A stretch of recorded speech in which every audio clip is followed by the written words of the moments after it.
And good morning, Yankees universe. Good morning, KOD Nation. It's your guy, the one and only Project Nerd HQ, and we are here with a Friday edition of the Yankees Morning Brew. How are we doing out there? Sip on my coffee like always. Oh, man. Hope everybody's having this beautiful Friday. If you are living in the New York City area, it is a bit cloudy outside, but at the same time, it's a bit muggy, but beautiful. So if you can, if you're not working and you're in the house, get outside. Go take a walk. It's good to get that fresh air inside of you in the morning. Start your day off right. Because I know we ended our night right last night, and I had my guy, hold on, let me bring him up real quick. Before I say anything else whatsoever, my guy last night, Michael GIANCARLO Stanton, had a night against the Chicago White Sox. GIANCARLO Stanton had 2 home runs and drove in 7 RBIs. So basically, New York Yankees, half of his runs came from this man alone, GIANCARLO Stanton, who's starting to heat up. Well, he's been on fire within these last 14 games he's been playing. He's hitting well over 350. You know, he has 7 home runs in that span at the same time. So GIANCARLO is heating up, man. He's having a good season. He's having a real good season. And then when you have Stanton, and then you have Judge, both homering, and the same day, my guy, Steven, Uncle Fox, good morning. Hope all is well, Uncle Foxy. Hope all is well. Happy Friday indeed. But Aaron Judge as well going off last night. He had a home run. He had an infield single that Gleyber Torres scored from second because hustle.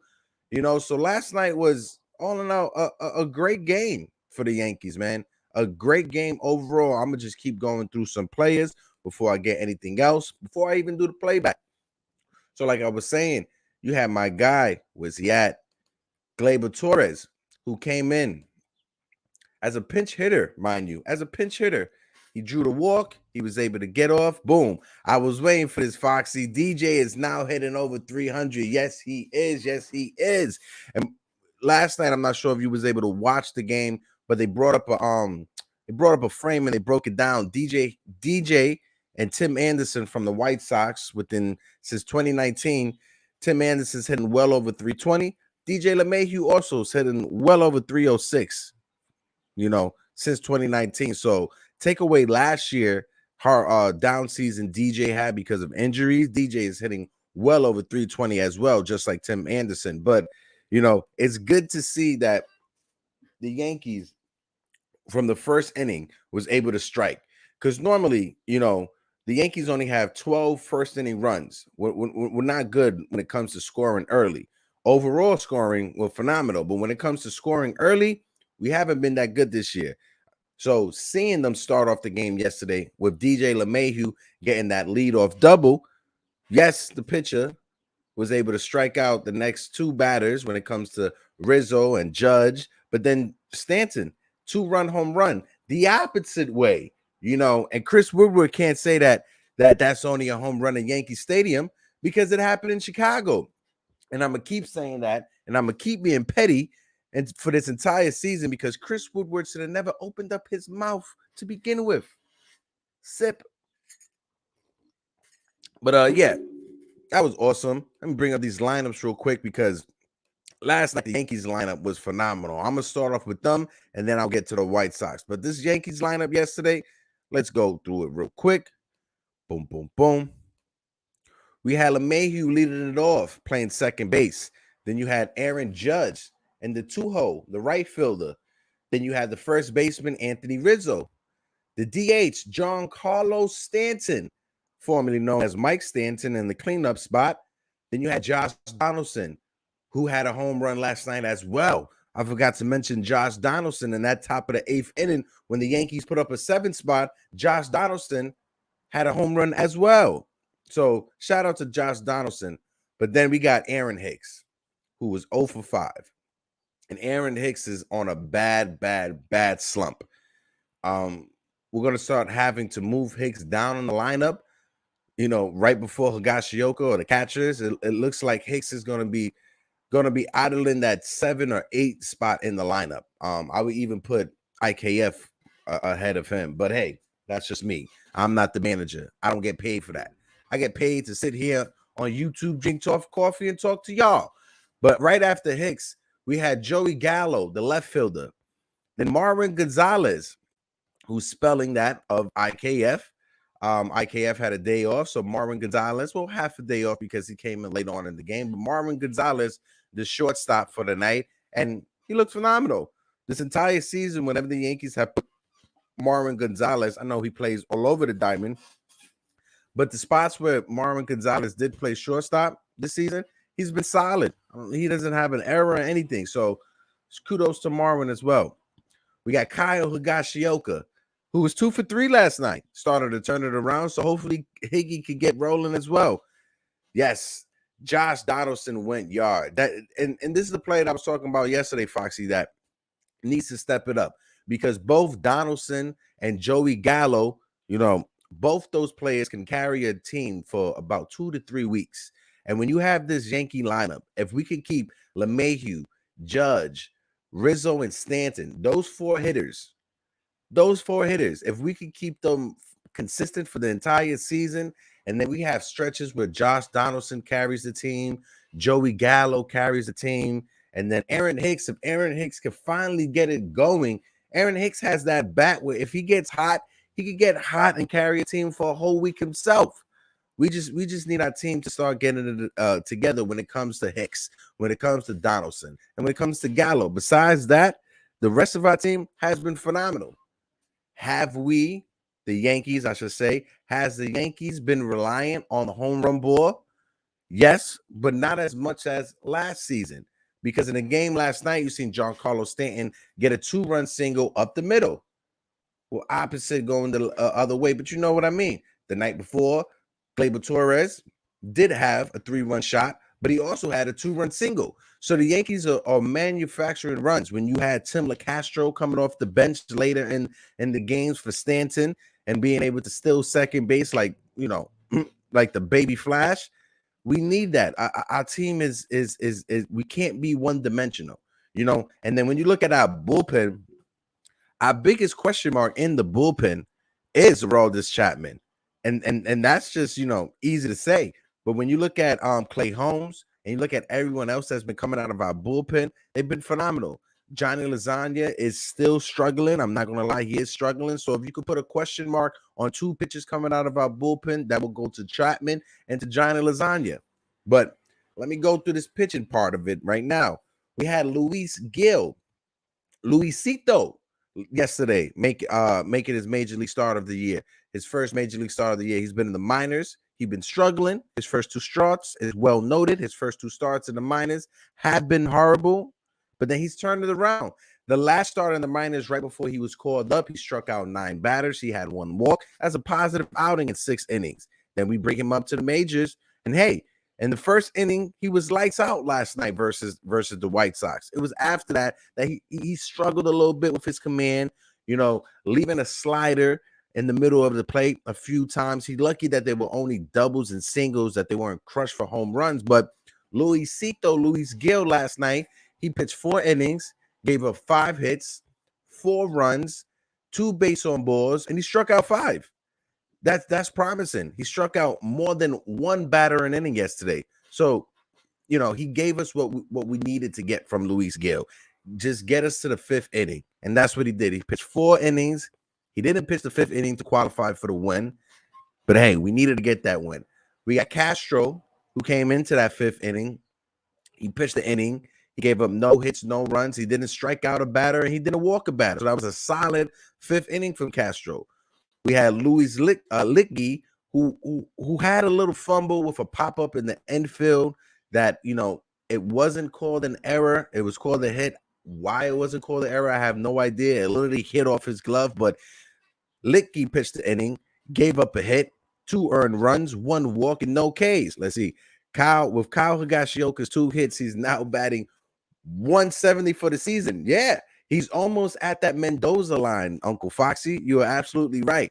But one thing I say about both of our catchers when it comes to Higashioka and Trevino, their defense has been 100 times better than anything we got from Gary Sanchez to any season prior. So, but the funny thing about that, when it comes to framing, balls in the dirt, and all that, our catchers have been top notch. Besides Higashioka, because Higashioka is leading the league in pass balls. So that's something that he has to work out. If he's not going to be hitting, he cannot let those, he cannot be giving up pass balls or leading the league in pass balls, because if anything, we could just go call Minnesota and get Gary Sanchez back. My guy Matt Porter was in the building. Salute. Stanton is playing some ball lately. Absolutely. As I said to open up the show, within these past 13 games, Giancarlo Stanton is hitting well over 350, has 7 home runs. So he's turned it on. He started the season off hot in that first series against Boston. Then he cooled down, and then he went into a slump. But within these last 13 games, Stanton is looking like the MVP Stanton. And that has to do with a lot of the time he's playing the outfield. So sometimes if you're a major league hitter, just being in that dugout, waiting to hit every 4 innings, and if you're struggling, it's going to get to you. It's going to be eating at you in the back of your mind. And Stanton, admittedly, has said that.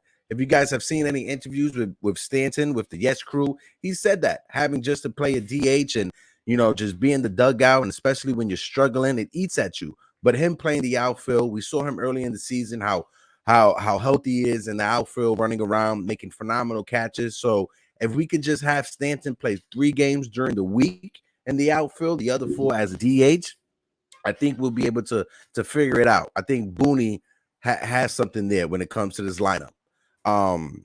But with the rest of our bullpen, Johnny Lasagna has been struggling. He came in yesterday. He pitched the inning. He gave up a hit, 2 earned runs. He walked the batter, and that home run he gave up to Moncado. First of all, that was Moncato's first home run of the season, but he pimped it. That was a pimp job to center field. I don't even think that ball landed yet in Chicago. I'm not even sure that's how hard he hit it. But Chad Green, 2 innings after the Yankees blew it out. He pitched the last 2 innings of the game. He gave up a hit, no earned runs, no walks, and a strikeout. The winning pitcher of the evening, Giant Lasagna, and Louis Licky got the hold. So that's a positive to look. Now let's look at the Chicago White Sox side of things, because Chicago White Sox has been struggling all season to score runs. They're not the best offensive team this season. That has to do a lot to their lineup being decimated by injuries and by COVID. Eloy Jimenez, other players not contributing. But let's see right now with the White Sox, you had Tim Anderson, the American League batting title winner from last season. Tim Anderson, the shortstop. Then you had Moncado, who I just mentioned, the third baseman, batting second. Jose Abreu. Jose Abreu has been a consistent hitter, in all of baseball since he's come over from Cuba. But then you have the youngin, Luis Roberts, the cleanup hitter. Then you have Grandal, and then this is when the lineup starts to take a plummet, because you don't have Eloy Jimenez to be that DH. You got AJ Pollock playing left field. You got Engel, the right fielder, and you got the second baseman Garcia. When you look at their pitching, Daniel Cease last night, it was weird, because out of the first 12, let's see, 3, 6, 9, out of the first 9 outs, 8 of them came via the strikeout. But Daniel Cease last night, he pitched 4 innings, gave up 6 runs, 6 hits, 2 walks, and look at them strikeouts. He had 11 strikeouts in 4 innings. He was dealing last night. But the balls that the Yankees did put into play went for doubles, home runs, hits with runners in scoring position. Stanton had 2 home runs against this pitcher, so we had his number. When we put the ball in play, it was gone. But when we when we was missing, we were missing bad. Anthony Rizzo struck out on 2 back-to-back changeups that I think were 78 and 77 miles per hour, respectively. So Daniel Cease, he has a good assessment of pitches. He just have to be able to figure it out. His numbers on the season have been good, minus this game. But back to that pitcher, Ruiz came in after Cease, gave up. He pitched the inning, gave up 1 hit, no earned runs, a walk, and a strikeout. Then you had Burr, who came in after him. He pitched 2 innings, 2 hits, the earned run, which I think came on the RBI double from DJ LeMahieu, where Higashioka scored from first base, no walks, and no strikeouts. Then you had Joe Kelly. Joe Kelly, who is the former Boston Red Sox, the former LA Dodger, the former Tampa Bay Ray. Joe Kelly has been in this league and has been around for a long time. But Joe Kelly last night, it was a head scratcher because Tony La Russa, he had a lefty up in the bullpen with Banks. He left in Joe Kelly, who's been struggling, who walked 4 batters last night. He left Joe Kelly in to face Anthony Rizzo, left-handed batter. It was a bit of a head scratcher. I'm not the only one who noticed it. The entire Twitter world noticed it. MLB Baseball noticed it on MLB Tonight.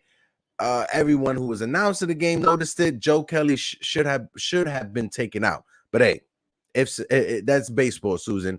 But Joe Kelly pitched 2/3 of an inning, gave up a hit, gave up those 5 runs, 4 walks, and a strikeout. He had a horrible outing last night. But Banks came in after him, pitched the inning in the 3rd, 5 hits, 3 runs as well, no walks and a strikeout. So the losing pitcher on the night was Joe Kelly. So sorry for you, Joe Kelly, but it just wasn't your night, man. Just wasn't your night. And your team let you down. Your manager should have took you out when you were struggling. He should have noticed that you were struggling, and he should have took you out. But I'm just have these game highlights playing on the side as we just go over some other stuff. They pointed out as well, the Yankees 22-8 within their first 30 games. The last time that happened, every other Yankee team went to the World Series, and the only team to lose in the World Series was the 2003 Yankees when we lost to the Marlins. If you guys remember that. So if history has anything to say about it, this season is going to be good for us. This season is going to be good for us. We get deeper into the standings quick, because that's something that we have to do every day. Every morning we have to go to the stands because you know what? We are petty Yankee fans and we have to be petty Yankee fans. But the Yankees are 23-8 on the season, still riding high. We only lost 1 series so far this year. Let me go back to see. It was early on in the season. Boom, boom, boom, boom, boom. When we lost, let's see, we started off against the series with Boston. Then when it came to the Blue Jays, that series against the Blue Jays, we've lost. No, we split that one. Hold on. What was the series that we lost? Oh, against the Orioles. Yeah, that's the series that we lost. The only series we lost this year was to the Orioles, if you could believe it. Yeah, we need to stay healthy.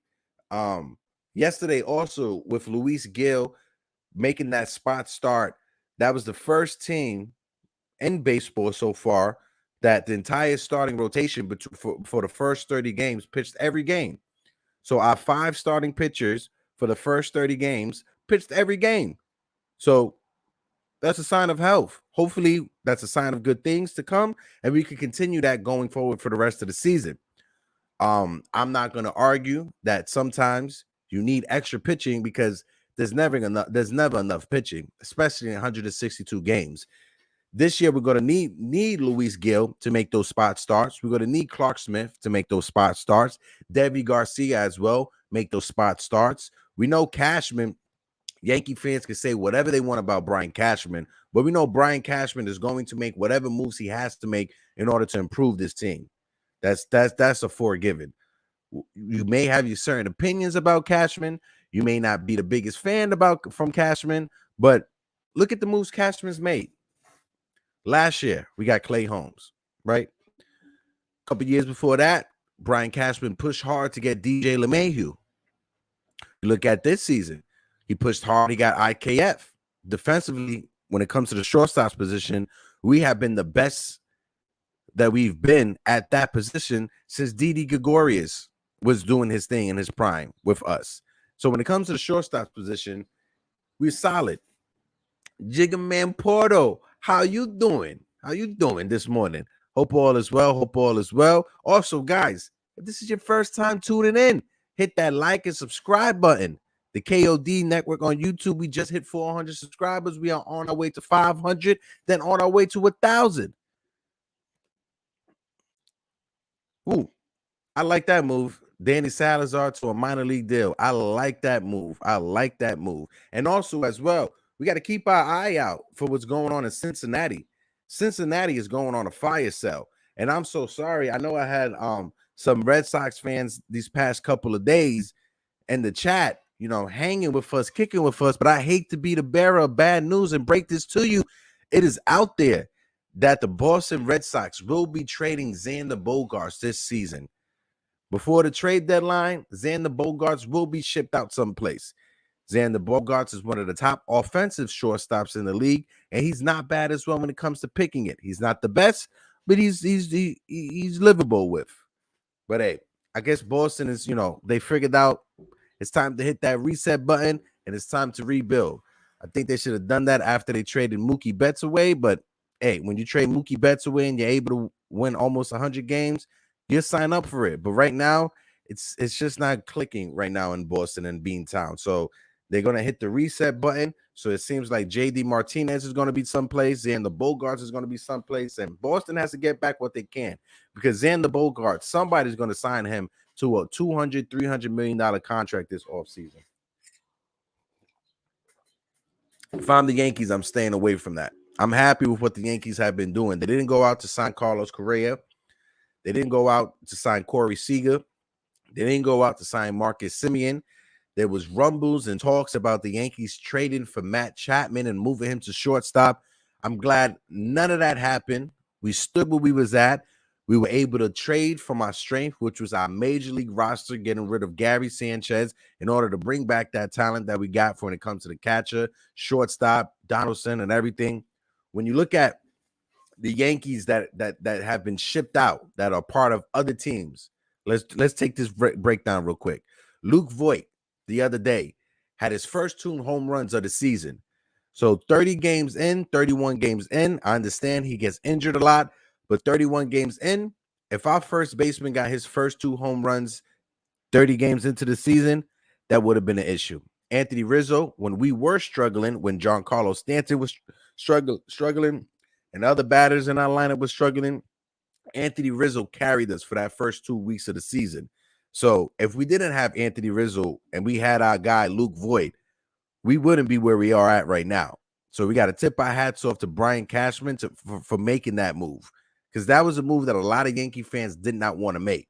They wanted to keep Voit because we found him, whatever, yada, yada, yada. They fell in love with him. It is what it is. When you look at Clint Frazier is a character. Clint Frazier is a player that I wanted to see succeed in Chicago. It hasn't panned out. He's only been in a handful of games, 28 at bats, and only got 2 hits. He has a 147 average over that time. So Clint Frazier, sorry, man. I wish you the best, but it doesn't seem like it's working out on the major league level. Hopefully I'm wrong. You could bounce back and make me bite my tongue, because I will be giving you the praises if you do. Now, if you keep on looking, Andrew Velasquez with the Los Angeles Angels, he was phenomenal for us last year. He was that spark plug, that speedster, homegrown kid. He's from New York City, lived in the Bronx, played in Queens. We wanted to see that story. It didn't work out. He went off to the Angels, and for the first 2 weeks of the season, it looked like, we lost something. But he's come back down to reality. His batting average is below the Mendoza line, and he is what he is. He's a spot starter in the major leagues. Not an everyday, but he is a spark plug. When you look at Tyler Wade, same thing. Tyler Wade, for those first 2 weeks of the season, he looked like Jacoby Ellsbury when Jacoby Ellsbury was in his prime back with Boston. But he came back down to reality real quick. That Tyler Wade plane that was on its way up, it lost propeller, and it just nosedive right away. But hopefully Tyler Wade can have a successful rest of the season because I like what the Angels are doing over there in Anaheim. But then when you look at Gary Sanchez, who is on the IL right now, Gary Sanchez started off hot. He started off hot. He had a grand slam, almost had a game walk-off home run, but it was caught right at the warning track. But he came back down to reality. He's hitting slightly above 200. His defense is still what his defense is. I think he's been more of a DH this year for Minnesota. They've used him once or twice behind the plate. I don't think they're going to use him that much behind the plate, but when you look at who left our team and the players that we got and the pieces that we got, I'm happy with how this team is constructed. The only issue now that we have, and it's a blaring issue, we got two big holes. Now, I wouldn't say holes. I would say two exclamation points. Let's put it like that. And that's Aaron Hicks and that's Joey Gallo. When it comes to both of those, and if you was to put them on a scale, I think Joey Gallo is a bit higher just because he's been getting hits little by little, a double, a blue pit there. But Aaron Hicks, this 0 that he's in, it is horrible. I think he is 0 for his last 34. You know, a lot of people like to say, oh, but he gets on base, he draws walks. Last night he was 0 for 5. He didn't get on base at all. So when he goes 0 for 5, has a couple of strikeouts, doesn't get on base, it looks real bad for your team. It looks real bad. And right now it's looking real bad when it comes for Aaron Hicks. But hey, like I was saying, continuing our track, our way around the league with the Yankees 23-8, first in the East. Tampa Bay lost last night. So Tampa Bay, we were able to put some more space between ourselves and Tampa Bay. Tampa Bay is 19-13. Then you go over to the Central, the AL Central, Minnesota and the Cleveland Guardians. Minnesota is the only team over 500. The Cleveland Guardians are at 500 with 15-15. Then Chicago 15-15 as well.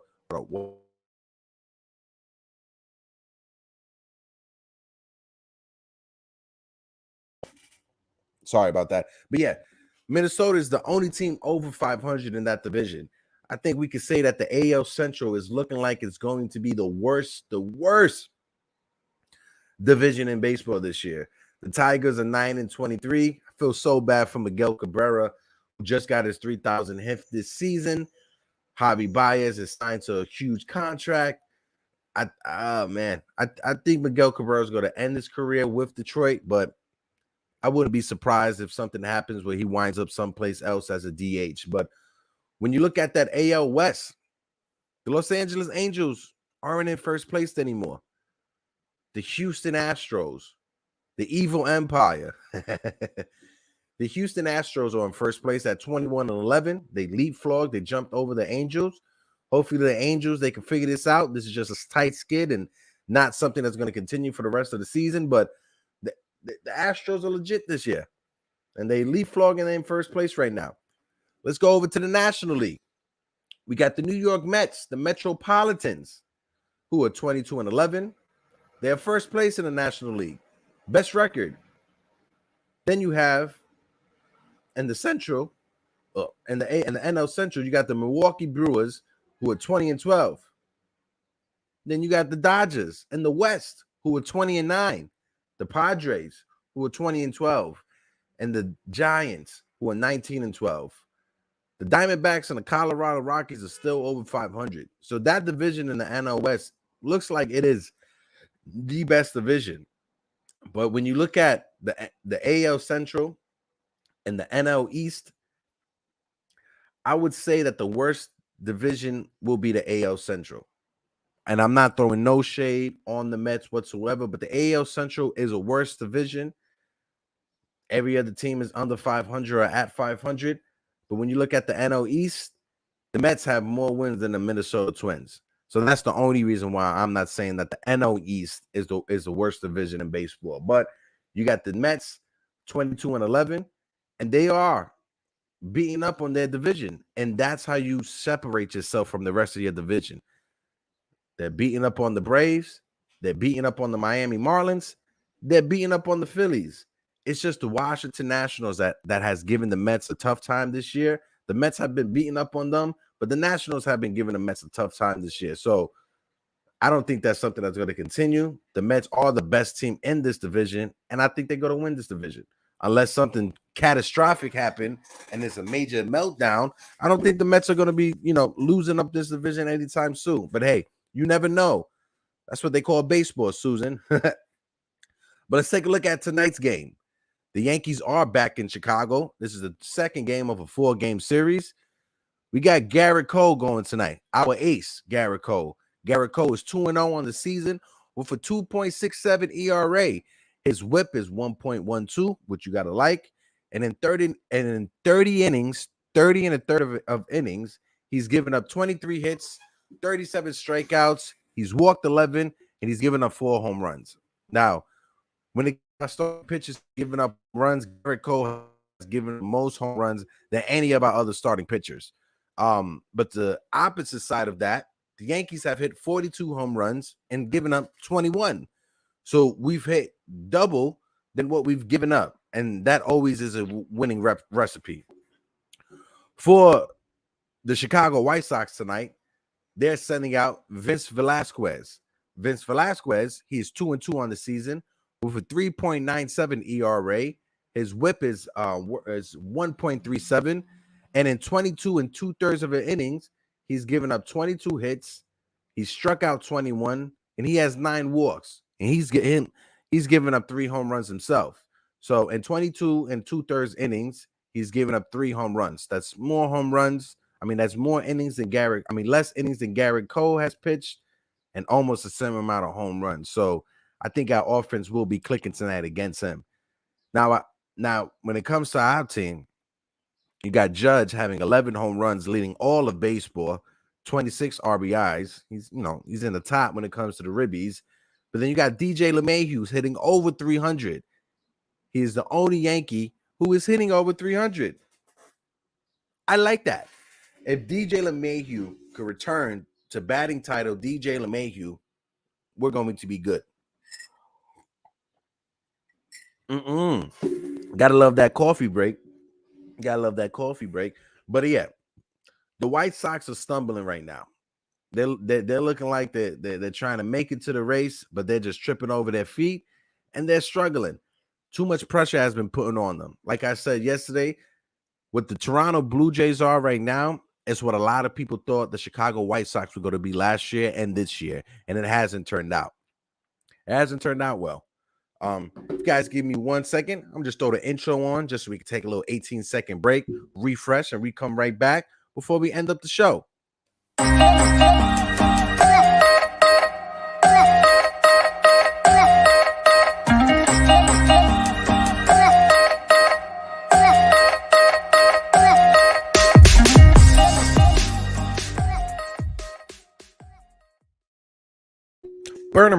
Burn. Shout out my guy DSJ Delano Still Jr. DSJ, I hope all is well. Salute to you, my guy. Thanks for tuning in.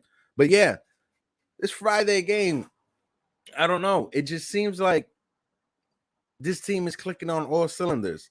I'm not going to be the one to say it. I don't think we're going to win every game for the rest of the season. But when you look at our team, the only series we lost was against the Baltimore Orioles. Like, let's take a second to think about that. The only series that we've lost this season has been to the bottom half, to the bottom pit of the AL East, the Baltimore Orioles. Now, I'm not going to say this is going to carry on for the rest of the season, but next time we see the Orioles, we have to put a spanking on them. That has to be a statement, because if we would have won that series against Baltimore, every game we was in it, we should have swept them. It was just that last game that our offense was just quiet, no runs. They scored 5 runs, but hey, that's what baseball is. You can be the best team in baseball, but when it comes to like the bottom team or the worst teams, you can lose. It's just what it is. It's just how the numbers work out. I don't know what it is. I don't know what type of voodoo it is, but it's just how the numbers work out. Let me just touch on some Yankees news real quick. If you guys seen it, there was speculations, and not speculations, but Brian Cashman came out and he was talking about the Aaron Judge contract. Aaron Judge is going to get paid, especially with him having the season that he is. Aaron Judge is going to get paid. I know the Yankees would, if they could, go back in the time machine and take the contract that he wanted, $35 million per year for 8 years, but that's going to go up. I can see Aaron Judge getting a contract, 37, 38 million per year in any range of 8 to 10 years. If I was the Yankees, you have to do that. You cannot let Aaron Judge go into free agency, especially when you have that team in Queens. When you have that team in Queens and you got that owner over there, Steve Cohen, and he has the pockets that he has, he'll spend money. And that'd be a Yankee fan or the Yankees' worst nightmare. If he's able to pull Judge over to Queens, sign him away from us, it's not going to be a good look for us. Let me see. And then Jim Crane came out, the owner of the Astros came out, and was talking about the Yankees. I'm going to just look exactly what he said. Hold on. Let me just find it right here. Bear with me. All right. I got Cashman's response. Don't have what Jim Crane said. Cashman said, I don't think anybody's going to dance to the tune he's singing. I like to say it's deflection, him trying to equate probable, equivalent of a parking ticket to maybe 162 felons. I see what he's saying. Because what happened with the Yankees when that letter came out a few weeks ago or whatever, it was shown that Major League Baseball was not trying to let that letter come out to show that the Yankees were quote unquote sign stealing with technology. It's not to the level that the Astros did it, but the Astro owner said the only thing that stopped the 2017 Yankees was something that was illegal and horrific. Oh, that's what Cashman said. Yeah. Jim Crane, he's putting his foot in his mouth. It's like if you're in kindergarten and you get caught stealing cookies, but then other kids stole maybe an eraser or something, and you try to tell on the other kid. It's not going to happen. You can't do that. It's not a good look for you, Jim Crane. Especially, you're just trying to save face. You did what you did, and you're just trying to save face. More news from around the league. We've seen last week, Robinson Cano was cut from the Mets. He was DFA, but it looks like he's finding a home in San Diego. It looks like the San Diego Padres are going to sign Robinson Cano for the rest of the season. And with that, seems like he's going to be a mentor for Tatis, someone to hold Manny Machado in place.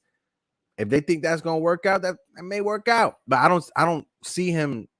How many at-bats is he going to get? Or if he has that lightning in his bat anymore. He could play the DH, but then you're going to be taking that bats away from Luke Voit. You're not going to put Luke Voit in the field, especially when Eric Hosmer's having a season that he's having. You're not going to do that.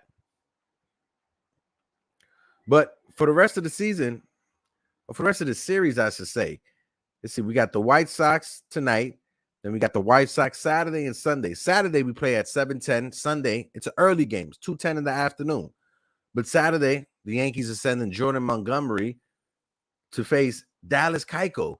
Now, Dallas Keuchel has been struggling this year. He's a 2-3 record with a 6.86 ERA. But we all know Dallas Keuchel has phenomenal numbers against the Yankees, at least when he was a part of the Houston Astros.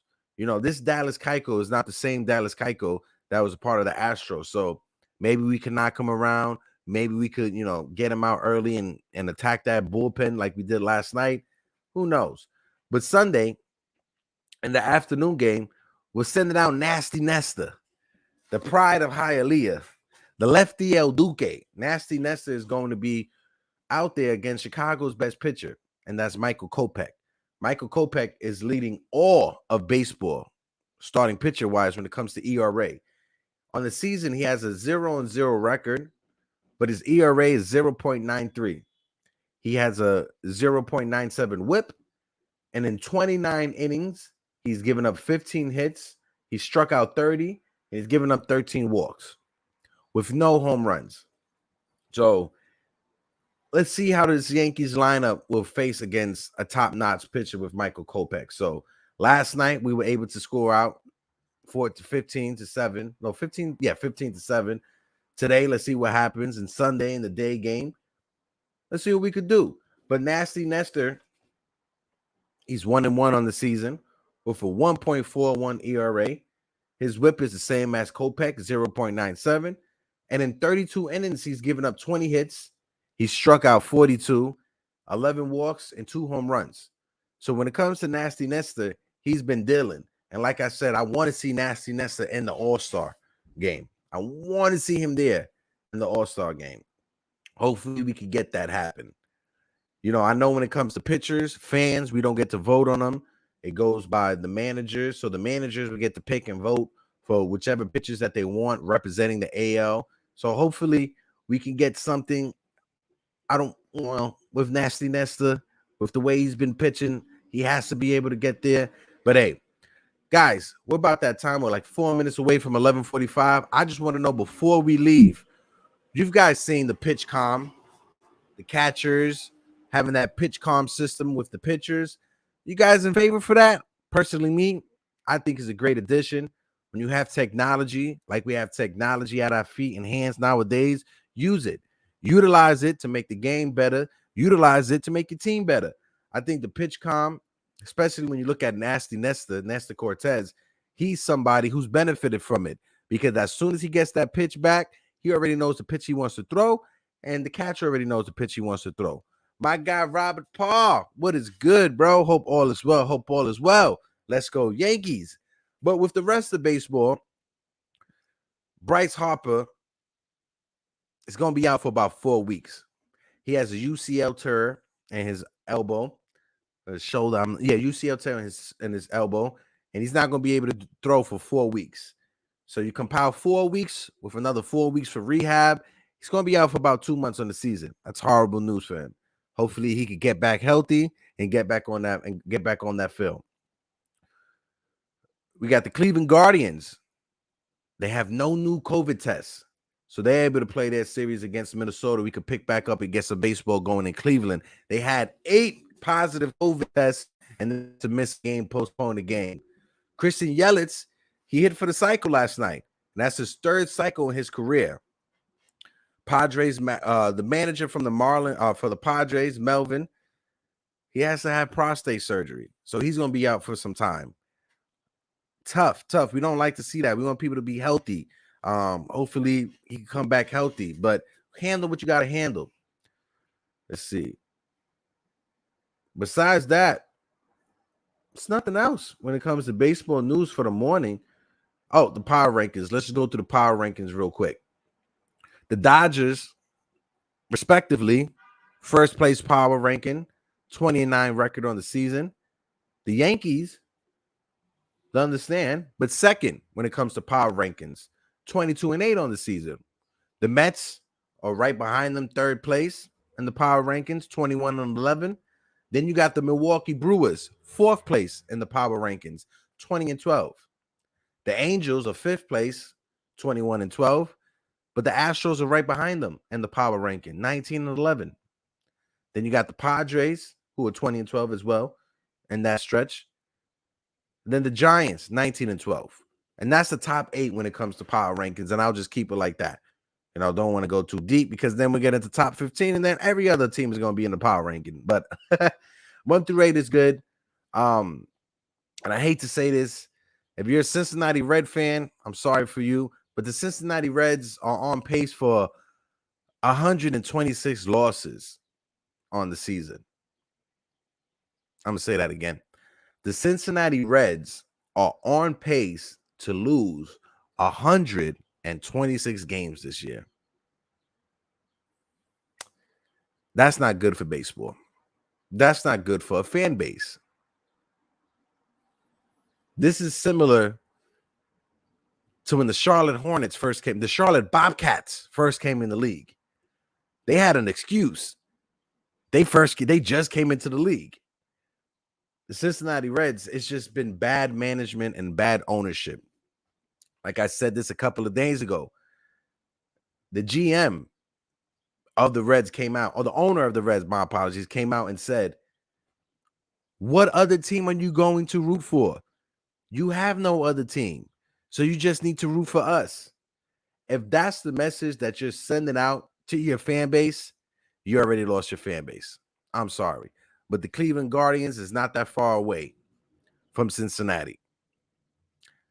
I'm sorry. If you're a Reds fans, I apologize for you. And hopefully something can happen. Somebody in Cincinnati could win the lottery so they could buy this team away from this horrible owner. But hey, I send my condolences. As a Knicks fan, as somebody who's a diehard Knicks fan, my tears and my prayers go out to every Cincinnati Red fan. I'm gonna just shout out the chat before I dip out real quick, and I hope everybody has a wonderful weekend. Got my guy Robert Parr again. Robert Parr, thank you for coming through. Uncle Foxy, Stephen Fox, thank you for coming through. My guy DSJ, my man Pots and Pans, thank you for coming through, Delano. Of course, I had to shout out the maestro, the main man in charge, the mastermind behind this thing we got going on. Jigga Man Porto, I see you, my guy. Hope all is well down in Atlanta. We got Matt Portito. Matt, thank you for coming by, bro. Totally appreciate it. And anytime you want to jump on, Matt, let me know. Let me know. We can have these conversations. We can talk about chicken tendies, whatever you want to do, brother. But guys, enjoy your weekend. Thank you for tuning into the Yankees Morning Brew. And like always, say hi to a neighbor when you're outside. Say hi to the person that's at the bodega. Just be an overall nice person. And I love you.